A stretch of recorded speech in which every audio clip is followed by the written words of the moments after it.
Hey guys, what's up? It's the Chinist. It is August 2nd and Wednesday, New Comic Book Day. I have my haul here of 17 with 15 different titles. So yeah, kicking it off, we have the Avengers. So this is the reprint of when Captain America came on. I think this is like Avengers number 4 or something like that. So yeah, it's Jack Kirby would have been 100 years old had he been alive this year. So this is kind of paying tribute to a lot of the characters that he kind of brought to life.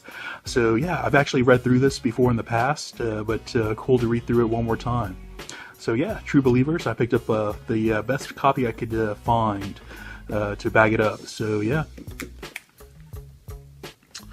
Alright, next up, another one that I got one extra copy of is Dead of Winter. So this was kind of off my radar. I kind of noticed that it was sold out online on Midtown Comics. So I went ahead and picked up just one more just for speculation purposes. So yeah, this one, as I found out, I knew it was about a dog and zombies. So that didn't really get me at first, even though I love the zombie genre in general. But, then I heard it was from a RPG game. I was like, oh, that's pretty cool. So I actually got a little bit of the game, the board game that's out there that this is based on from the owner of one of the LCSs that I go to. So yeah, it sounded pretty cool, to tell you the truth. I haven't played any RPG or board games in forever, but yeah, this game actually sounded pretty cool. So yeah, Dead of Winter. Alright, next up, XMen Gold. So yeah, I actually enjoyed X-Men Blue a little bit more than X-Men Gold, but man, not anymore. These past few issues of X-Men Gold have been pretty good. A lot of great action out there, the characters are there that I know and love. A little bit different now, just kind of catching up to the various changes that have kind of happened over the past decade or so since I've been out of the X-Men world. But yeah, pretty cool to jump back into it. This has been pretty fun so far. But yeah, I think this is still part of the crossover. No, I guess we're done with the Secret Empire side of things. So yeah, good stuff. X-Men Gold. Okay, next up, Mech Cadet U. So this was another one that was off my radar, but I've really enjoyed a lot of different storylines by Greg Pak, including Totally Awesome Hulk, which I totally love Amadeus Cho. So yeah, this was it looked like it was kind of more of an anime type of artwork. I love anime. Kind of grew up on anime before it got popular. But yeah, great stuff. I love anything mech related. A lot of Shogun Warriors and lots of things of that nature when I grew up. So yeah, pretty cool to have. I think I understand that this is like the son of a janitor who bonds with this alien, I guess, mech android that kind of comes down every year to fight these aliens that invade Earth. So yeah, sounded pretty interesting. Next up, Elsewhere. So I was not going to pick this one up originally. One of the employees at, again, one of the LCSs that I go to, so I knew this is based on Amelia Earhart, which, I really wasn't too interested in. But as I find out, there's this other world that I guess people who go missing, including Amelia Earhart, they go to this other realm or this other, parallel universe or whatever this storyline may have. So yeah, that sounded pretty cool, and apparently I think there's going to be other characters, who come up beyond Amelia Earhart. So yeah, this one actually sounded pretty cool. The premise did not get me, but a little bit more explanation on this one did. So yeah, Elsewhere. Alright, next up, as I mentioned, I really love Amadeus Cho, man. I really never was a Hulk fan in general, just because he was, totally indestructible, so it seemed like, tough to write the character, so much like Superman. But, Amadeus Cho is, I think, just really turned it around for me for Hulk. I enjoyed the Hulk in the Avengers, as a team, but solo, I was never really too much of a solo Hulk fan. So yeah, interested in seeing how these two guys mesh together. I knew, you saw Bruce Banner, in a few episodes back of Secret Empire, I think. But yeah, pretty cool to see them back together, or see them together. I guess they've never been together other than when he stole his power. But yeah, pretty cool. Okay, Swordquest. This is one that I really enjoyed. I didn't think that I would, but picked up at Zero, and so I thought these were all going to be like kind of based in the game, and it's not.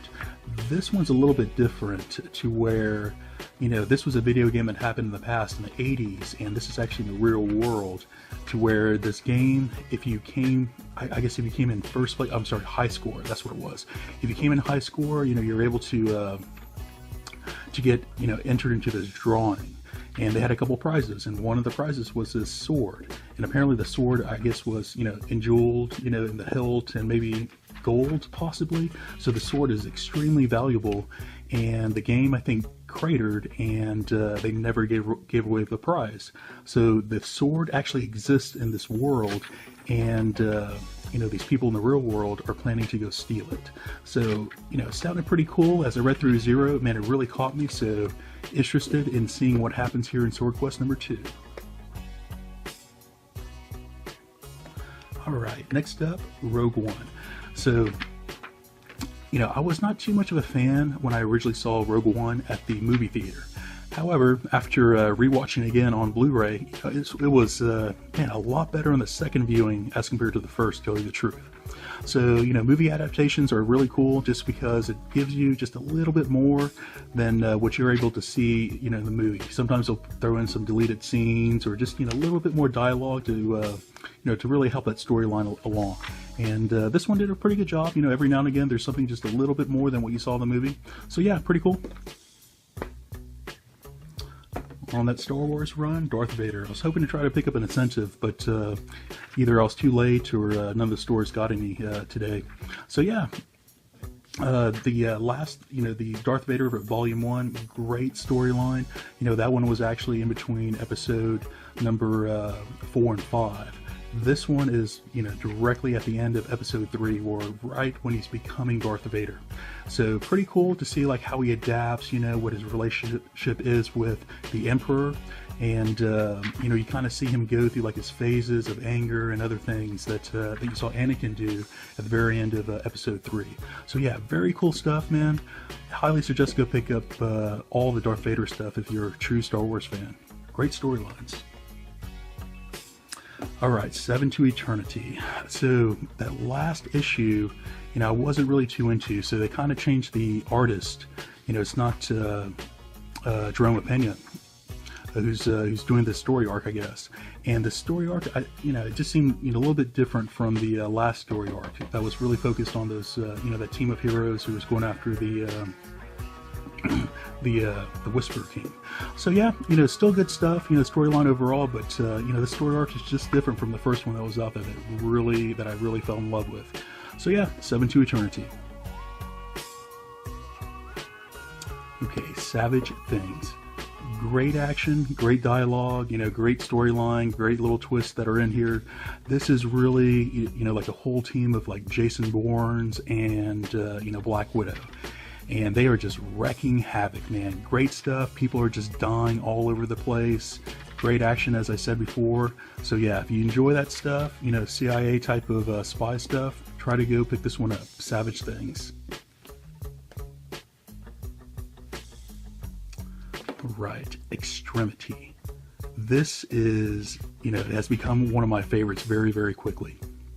The artwork that goes along with the storyline is really phenomenal, in my opinion. I wasn't a true fan of the artwork at the very beginning, to tell you the truth, but man, it really goes along with this, post-apocalyptic, high action, high emotion type of storyline that this really is. So, this storyline is like a, entire like revenge, plot here.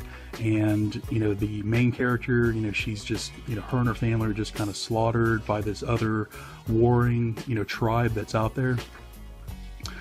They've already gotten, revenge on a few people, some of them have already died. But man, great storylines, they're sacrificing people left and right. Check it out, guys, Extremity. Okay, next up, Justice League. So I guess I just heard from the comic board. So yeah, go check them out. They're back up again for season 2 with Blackpool and JT. So yeah, I just found out that Brian Hitch is no longer going to be part of Justice League. I don't know how many story arcs he has left. I think this is a brand new story arc for Legacy. But yeah, so he's kind of going away, and they're going to bring in someone else. So great stuff, because, you know, Brian Hitch, I guess Justice League had its moments, you know, here and there. You know, I love a lot of time travel type stuff, and, you know, some of those story arcs kind of covered that stuff. They exposed just a little bit of that storyline going back to like the Button and you know, the whole Rebirth universe. You know, was you know, kind of came out in this Justice League, but man, just really on the fence the entire time of, you know, do I want to drop it, yes or no? So, you know, great to hear they're kind of, you know, finally making a pretty big change, you know, after all this time. So yeah, Justice League. All right, next up, Predator Hunters. So I grew up on Predator, loved the movie, you know, when it came out. I think I was like 10 or 12 when that originally came out. I was 12 years old. Yeah, man, love that stuff. And, you know, I picked up all the Dark Horse you know, story arcs that were out there in the, I guess, the early 90s to mid 90s. A lot of good stuff, you know, especially, you know, without Alien before they started doing like a lot of crossover stuff. But a lot of great storylines out there, man. This has been pretty phenomenal. This is really, you know, humans who are aware of the predators, and you have just a focused group of just like human slayers, you know, who are just going after these predators. So yeah, cool stuff. You know, they have great technology, you know, great teamwork. It's really cool to see the predators versus like this, you know, assassin team of humans. Great stuff, man. Predator Hunters. If you haven't checked out a Predator storyline in a while, man, this is it. All right, last up for you, I have Champions. So this is yet another tie-in to the Secret Empire, you know, to where I am a fan. You know, I think it could be a little bit more, but I'm a fan overall. But, you know, interested in seeing what how the Champions play into this. You know, overall for the Champions title, you know, the past few titles I have been just a little bit, I don't know, lackluster for me, just for, you know, just for my taste. A little bit too social, you know, for me. I really felt they need to fight more, you know, in my opinion, you know, just a little bit more, or just get a little bit more balance of fighting versus the social side of things. So yeah, Champions overall, still good stuff. You know, I'd say Teen Titans a little bit more favorite, you know, for me at this point in time over Champions, but yeah, Champions good stuff nonetheless. So yeah, that's going to be it for this week's brand new haul. Should you like what you see here, please like and subscribe. Talk to you later, guys.